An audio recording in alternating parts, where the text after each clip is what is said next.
LA is hosting the Kings. I need you to chase or fade for me here, Garion, that this is going to be a LeBron night. You need to have the most expensive player on this slate in your lineup. I'll chase this. I think you need to have some exposure.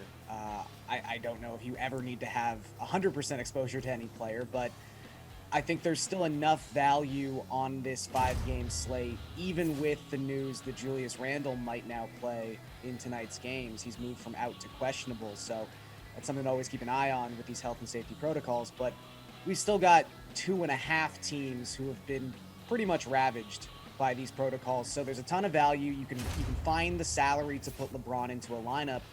And look, you mentioned it, Emerson, this 8-game stretch. He's gone over 60 DraftKings points 6 times within these 8 games.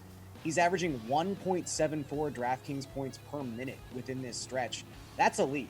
As soon as you get up past 1.6, that's Giannis, Jokic, rarefied air. Like, if someone's going to produce like that, you just have to find some space for him in a lineup. Okay, Nick, and then you know what? His teammate Russell Westbrook, second highest priced player as well.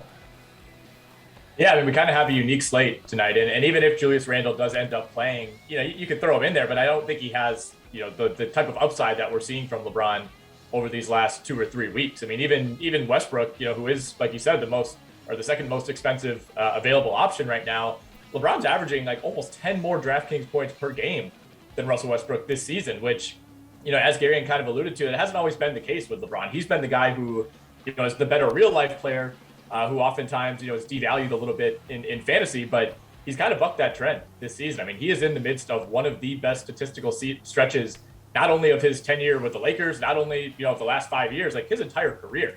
He has had very few stretches where he's been this productive for this many games in a row. And, if you want to go with Westbrook, that's fine. Westbrook's upside these last couple of weeks has been, 40s, 50s in terms of DraftKings points.